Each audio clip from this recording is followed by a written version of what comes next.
Alright, welcome back everybody, and today we're going to do a video on the chart that you see here that I use to rate my tomatoes. And I just want to go over what the chart is and how it works and just kind of give you an idea, because it seems like some people might be a little confused as to what they're actually looking at when I talk about this. I try to explain it in every video, but the videos are getting too long because I have to explain it in every single video. So I want to use this video as a reference, and then I can refer you back to this video if you don't understand how this chart generally works. Now, this is a chart that I created in order for me to generally rate tomatoes, and there are a few other things I would like to add to it, but again, I don't want to make these videos so long that people just don't simply watch them. But these are all very important aspects to rating a tomato, in my opinion, and they really make a huge difference on how you select tomatoes for either culinary use or for aesthetics or for ornamental use or anything to that matter. So I do want to include some other aspects to this in the future, but right now this chart is fairly new, and so the numbers have been adjusting. So for example, on some of my older videos, the numbers were back and forth. Some of them only went to 5. Some of them didn't have as many bars. So as time goes on, this chart will solidify a little bit better. It'll basically be, more standardized rather than me kind of still working out some of the differences. But generally, the information is still the same. That doesn't change. It's just some of the ratings might change as far as the numbers. I'm trying to keep everything at 10 now, and that way we're not getting confused as far as, because some things you don't need to rate all the way to 10. However, because of that reason, it just makes it hard to give the rating a number in that category when the number is not quite to 10. It just makes it a little bit more difficult. So we just kept everything uniform. So let's just go over this chart really quickly. Generally, when I rate tomatoes, the most important aspect of rating the whole tomato is this top bar up here. Okay, this top bar is generally talking about the sweetness of the tomato and the tanginess of the tomato. And we'll talk about those things in a second. The center part of that bar is the tomato flavor itself. It's the intensity of the tomato flavor. It's not the actual flavor per se, how much I like the flavor. What we're actually talking about when we're talking about tomato flavor is how intense was that flavor in the profile of the whole tomato. And I put the bar on top in general just to kind of separate it from everything else, because this is generally the most important part of the whole tomato review. This is generally the whole function of it. I just added all this other stuff in there to kind of give you a guide as to some of the other features that tomato might have that you might be interested in or not interested in. But this right here is generally the whole structure of the flavor itself. And so let's talk about what that is. Now, when we talk about sweetness, we're not always necessarily talking about sugar. However, sometimes tomatoes are so sweet that they literally taste like they have sugar in them. And those numbers are generally going to be very high. So how it works is we have a 0 to 50. That's generally how it works. From 0 to 50, you have a rating of 25 in the middle, and that's generally an average flavor. So you don't normally taste sugar in a tomato per se, but that average flavor is about where you kind of want to be. Unless you're eating cherry tomatoes and you kind of want that sweetness, then you'll see those numbers start to go a little higher into the 30s. But in general, you want to be about an average of about 25. That's right about where you want to be as far as that sweet rating goes for your average tomato. Again, the cherry tomatoes, if you want like sweet tomatoes, you're going to want that number much higher. But that 25 in the middle represents the average of that sweetness. And the sweetness isn't always a sugary type of sweetness. It's just it's an effect that mellows out or balances off the tangy part of it. You have to really start to look for that. If you've never done it before, try it. Eventually you'll start to find out where your sweetness is in the tomato by looking for that sweetness as you eat the tomato. Because again, it's not always a sugary type of sweetness. So when I talk about sweetness, it's not always sugar. However, if the number is above 25, well, then we're probably talking about the sweetness aspect of it. Now, when we talk about tangy, tomatoes have a tangy type of an effect to them, and they work in symbiosis with the sweetness. They work together, and when a tomato has a nice, rich, balanced, tangy flavor, it works very well with the sweet. However, those numbers aren't always balanced. Sometimes the tangy's a little higher, sometimes the sweetness is a little lower, and it kind of gives the tomato a different type of flavor profile. So that's what the tangy part is over there. That's generally just referring to the tangy part. Now, again, that works from 0 to 50, with 25 in the middle being average. With tangy, however, you don't want that to be average. You want that to be a little bit on the higher side. You want that to be somewhere around 30 to 34, somewhere in that range, while this is holding an average. Now, if this tomato is sweeter, and it's, say, a 30 on the sweetness, you would want that number actually a little higher. You always want that tangy part a little bit richer, a little bit higher. That's what really brings the contrast of the flavor of the tomato, makes it really dynamic. And that dynamics change quite a bit from tomato variety to tomato variety. But they're very important. It's very important you understand that the tangy and the sweet have to work together. It doesn't taste... I've had tomatoes that were almost no tangy, and it's just sweet, and they didn't taste right. It just didn't taste right at all. It actually didn't taste very good. And I've had the vice versa. I had it the other way around, where it was tangy, and because it was just tangy with no sweetness to balance it off, it literally tasted sour or bitter-like almost. So I've had it both ways. That sweetness is what makes the tangy seem mellow and mild as you eat it, and it excites the taste buds on your tongue. Without that sweetness, that tanginess is very unpleasant. So a 25 without no sweetness is not going to taste good at all. Just so you understand what I'm talking about here. Okay, so in the middle of both of these twos, these tangy and the sweet part, in the middle of it, basically that's the way I try to portray it here. In general, the tomato flavor kind of rides between that. And the reason why I put it like this is because the tomato flavor is very important to understand the intensity of the flavor. Sometimes tomato flavors are not very intense. They're very light in flavor, almost neutral in flavor. And in cases like that, you're not going to get the best experience with the tangy and sweet combination. That tomato flavor is very important, that it has an average of somewhere around a 5 in the middle. And again, that's 0 to 10. Right, for tomato flavor, and again, that's the intensity of it. But 5, you want to be somewhere at least around 5 in the middle. So if you were averaging in the middle of all of those, you've got a pretty good tomato. In general, let's say some things you need a little higher, some things you need a little lower. Tomato flavor, you probably want around 6, in my opinion, somewhere. You want that intensity a little bit stronger than normal. But there are people who don't like really the taste of tomatoes, so they prefer a less intense type of flavor experience. So they might prefer a lower number or somewhere closer to average. But the tomato flavor is generally the intensity of the tomato combination of flavor, the whole effect of that tomato flavor combined as one. I'm not sure if I'm making any sense to you or not, but that's generally what I'm referring to when I'm talking about the tomato flavor. Okay, so the next few things I like to include down here are just random other things that I like to include with my tomato reviews. And one of them is, a very important aspect of it is the moisture. Some tomatoes tend to be very wet tomatoes, and some tomatoes tend to be very kind of on a not wet side. They almost seem a little on a dry side, and they're just have a different effect altogether. So I like to rate the tomatoes' moisture. And so basically it goes from 0 to 10. 5 in the middle is generally average. With tomato moistures, you generally want to be around a 6 to 6.5 on this scale. That you want to be a little bit above the average with moisture. And the main reason for that is the moisture is what delivers that package to the back of your tongue. If it's too dry and chalky, it kind of leaves a weird kind of a residual effect in your mouth that may not be appealing. You know,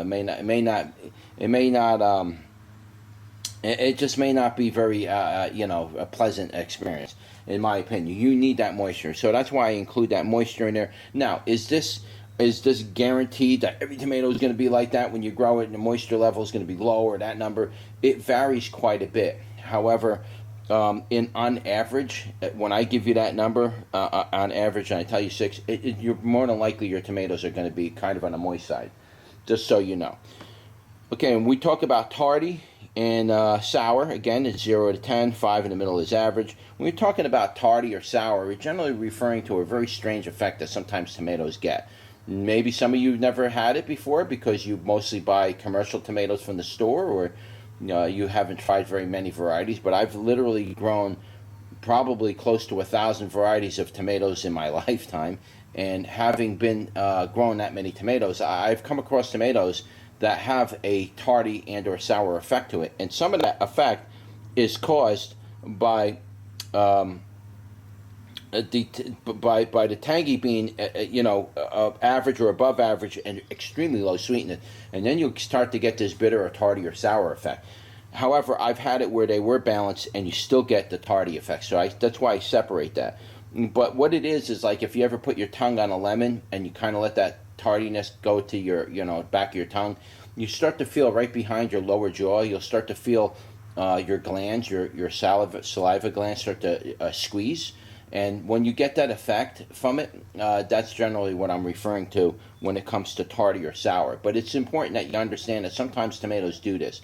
And in fact, some tomatoes, or actually quite a few tomatoes, have a very, very low level of this. Sometimes it's not detectable, but sometimes I can detect that in eating the tomato. So when I do detect it, I like to include it because that's a very nice feature in the tomato when you're eating it, is a very slight tardy or soury type of an effect that it gives you, which is very pleasant with the experience. If it's too high, it becomes very unpleasant. So, it means that your sweet was very low and your tangy's just off. The whole balance is just really off. But it does happen, and that's why I added that to my reviews over here. This chart now. Going over the undertones from 0 to 10, 5 in the middle is being average. Some of these numbers changed from the past. This is going to be a standardized way I'm going to do it now.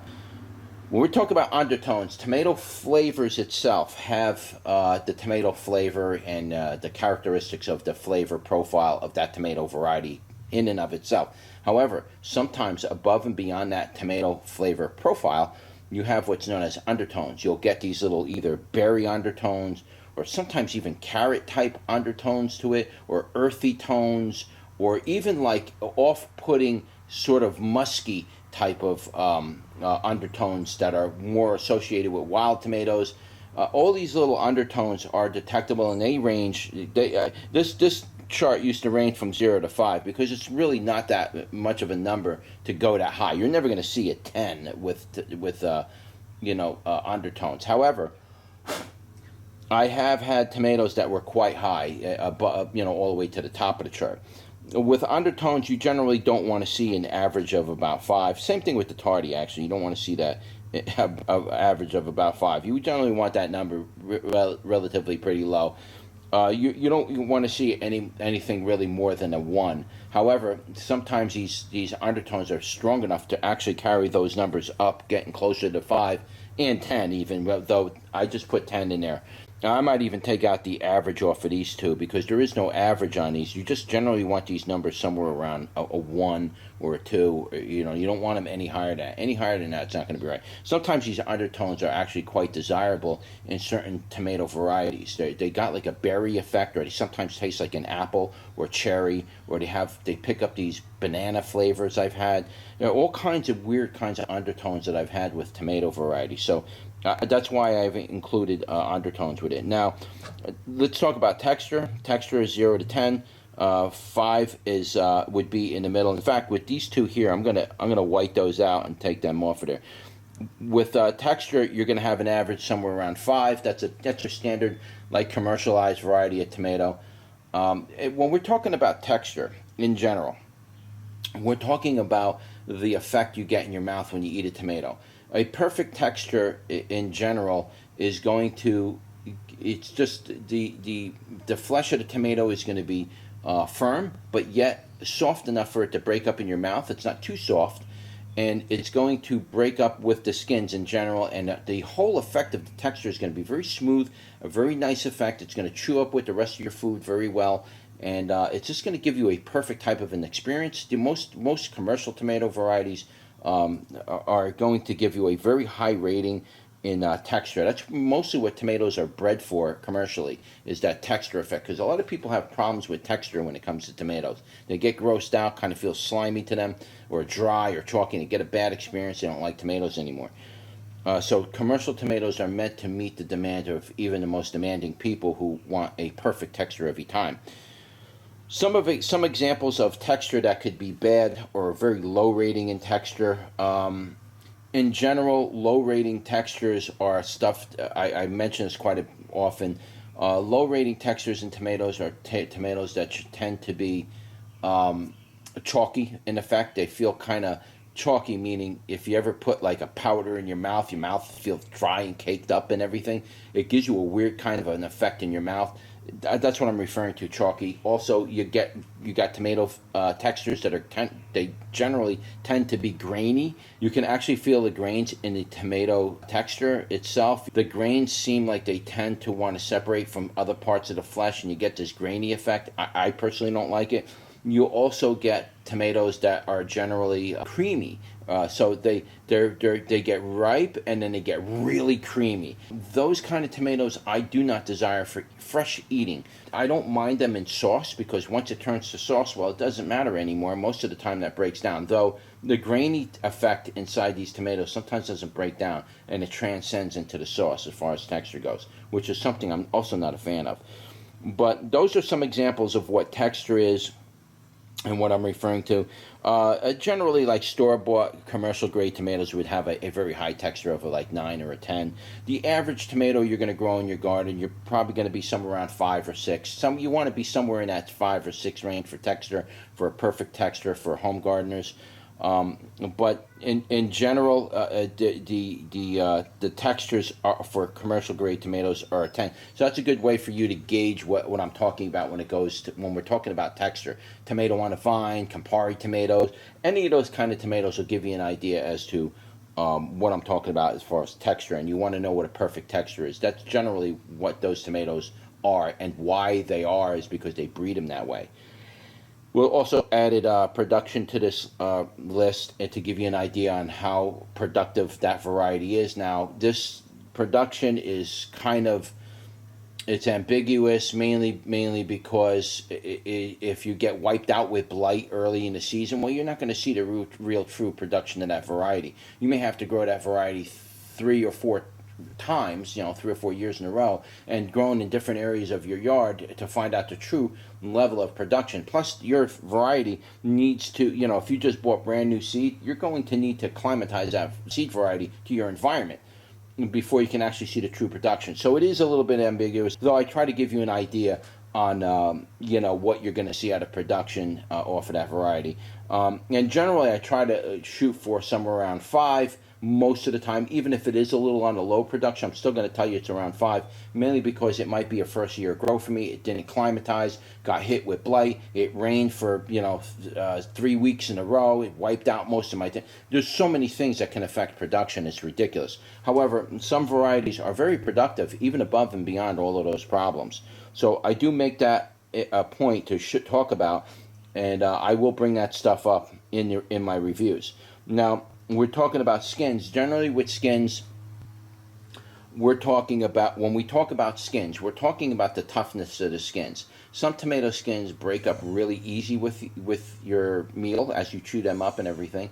And some tomato skins, if you try to eat them by themselves, they don't break up very easily. The skins get stuck to the roof of your mouth. They get wrapped around your teeth. They get stuck between your cheek and your gums, and you got to pick the skin out from around your gums.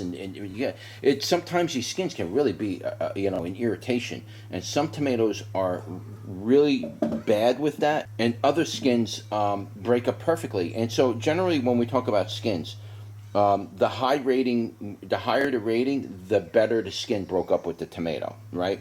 So average tomatoes, they generally break up with your meal, and it's not perfect, but you kind of feel the skin still chews up. That would be about your average. With skins, you generally want to be around 6, 6.5, possibly even 7. Those are perfect tomatoes that break up with you. Generally, commercial tomatoes you get in the store, they will break up fairly easily in your mouth. That's a good way for you to get an idea what I'm talking about with skins. You don't even notice the skins are on there. They're very thin. They're not elastic. They snap easy with the flesh, and you get a perfect experience with these commercial varieties. So I use that as a standard for you, so you can understand what a really good variety of tomato would be in a high rating of skin. So Again, with skins, if you're seeing 5, that's good. But if you start to see me rate tomato skins at like a 3 or a 4, that means that these skins are getting stuck to the roof of my mouth. I got to spit them out. Oftentimes, you'll get that with currant tomatoes. You'll pop them in your mouth. Next thing you know, all you got is a skin left in your mouth. You got to spit it out. So they usually get a lower rating for the most part, but not always. Sometimes some currant tomatoes, they break up nice as well. Seeds. Generally with seeds, I just included that because some tomatoes are very seedy varieties, and some tomatoes are basically seedless varieties. Yes, they do have seedless varieties. In fact, next year we'll be growing several seedless varieties. Oftentimes, paste tomatoes or oxheart tomatoes are generally seedless varieties or close to seedless. And so I included that to give people an idea when I do my review. Is it a real seedy variety or is it not a seedy variety? And why would I want to tell you that? Well, some people use tomatoes and they specifically remove seed from their sauce, and they want less seed as possible, more flesh as possible. So they kind of buy tomatoes based on low seed production or high seed production. And so my videos include that for that reason. Also, for people like myself who sell seeds, we want to grow varieties that produce quite a bit of seeds. Generally, I stay away from seedless varieties, though I am going to be growing some next year. Even though they're seedless, they will produce, half dozen seeds or a dozen seeds, which is almost nothing. You will get some seed out of it, but just not very much. You'd have to grow like 1,000 plants just to get a little palm full of seeds. It's literally they almost never produce seeds, and most of those are usually hybrids, but some of them aren't, and they are seedless in nature. But I do include the seeds in general for you, so you know whether it's a seedy variety or not a seedy variety. Again, you got an average number on there of about 5, so most tomatoes you get are going to be fall into that number.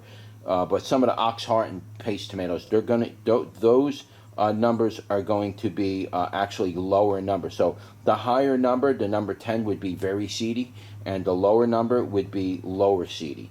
Okay, so it's just more seeds, higher number, less seeds for like paste tomatoes.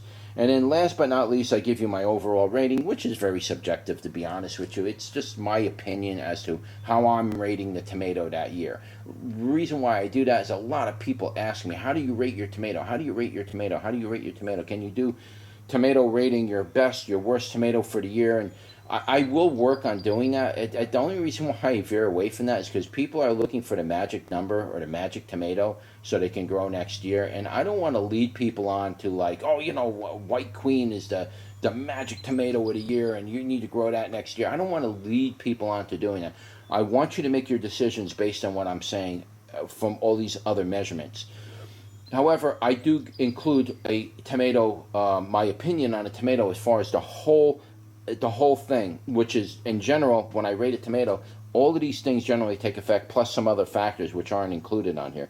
That includes seasons, the seasoning of the tomato, like is it an early season, a late season, that kind of a thing. That's very important for some people. If you live in a very heavily blighted area, you generally want to stay away from late season varieties. The main reason is it takes the entire season for the tomato to start producing flowers and tomatoes. And so you want to stay away from those because you're getting hit with blight early in the season. So you're going to get a very low harvest when you're dealing with seasonal tomatoes. And then I also want to include the tomato type, tomato plant type, meaning is it a bush, a dwarf, is it a compact variety, is it an indeterminate, determinate, is it growing long, short? I do want to add them to here, but you can see my chart is already full and my videos already take long enough as it is. So I'm going to maybe include that in my opinion aspect as I talk about the very wrap up at the end of my videos. But this is how my charts generally work, and this is how I generally rate my tomatoes for my videos. Now, in the future, I am going to be trying to shorten my videos down a little bit, so I am going to move through the numbers quicker. And I'll probably give you a cheat sheet right at the beginning of the video. I don't know if I'm going to do it this year, but I'll give you a cheat sheet with all my numbers for all of this, just like lined up on one card, and it'll just basically be, sweetness, tomato flavor, kind of be the whole line, and then my overall rating on the end. What do I think of that tomato? I just give it so if you don't want to watch all the rest of it, you could just see my cheat sheet part of it, and then you can go. I don't want to have to bore you through it, but some people really want to know all the details of it, especially chefs. Chefs really want an opinion of somebody who's actually eating tomatoes and their experience of it. And this is very valuable information for anybody who's cooking for either the general public or, for an elite, type of people that they cook for. It could be cooks that, wealthy families sometimes hire cooks to do all their cooking in their kitchens and all. And so they're hired specifically for that reason. And they may need to cook for a certain person, and they want to know what my flavors, my opinions on flavors and stuff. This is very important information for those type of people. The average gardener probably could care less, just grow anything in there. But I would suggest that you really listen to what I say about these and see if my measurements actually meet up with your measurements, and then see if they're accurate. They might change slightly because of environmental conditions as well. So you might experience some slight differences to your environment, simply because your weather is different and your temperatures are different and everything. So anyway, I just wanted to give you an idea on how the chart worked, and what I'm doing with the chart. This chart it's further being developed. Like I said, I want to add the seasons to this, as well as the size of the plants, and then maybe one or two other things. But again, I need to crunch these videos down a little bit, so they're not 10 minutes long. They're just taking too long to do. I try to get these videos uploaded within a reasonable period of time, but it's very hard for me to upload videos every single day. And I got as many as 400 varieties of tomatoes, for example, or sometimes 300 varieties of tomatoes. There's only 365 days in a year. Plus, I have 300 varieties of peppers to review. I can't do all of these reviews and fit them all in a year at a time. And then everybody's expecting these reviews to be like current, like, hey, you just recorded it, it's fresh today. I have to upload them when I get time. And if you got 300 or 400 videos to upload, you got to understand, there's no way I'm going to upload that many videos in a year, doing them, even if I did one video a day, which is almost impossible for me these days. So just have patience with me. I upload the videos, I load them into my website, and you could always go there, look up that variety, and find that video there. If you don't want to go through all of that, you can go into my YouTube channel, pull up the playlist if you want, and then search for the tomato that way. Or you can just do a search on my channel page and look for the tomato variety you're looking for, and you should be able to find it there. So you'll be able to find these videos one way or the other. In fact, I think a lot of these videos actually rank in Google, so you'll be able to just type in the tomato variety. You should be able to find a video right on a Google search. I think that's what most people actually do. My Google search rating for videos are much higher than any of my other metrics on YouTube, and that's because a lot of people just go right to the Google search bar and search that way. It's so much faster. But if that doesn't work, you have to go into the channel page and do a search there. All right, so I think I covered everything as far as the, as far as how I rate my tomatoes and the charts that I'm going to be using. If you have any questions or suggestions, feel free to comment below. I will upload this video onto my website as well, so people can understand how that works. And you'll be able to watch it on YouTube or watch it on my website. However, that's it, guys. Hope you enjoyed the video. Don't forget to like, share, and subscribe. And I will see you on the next one. Take care.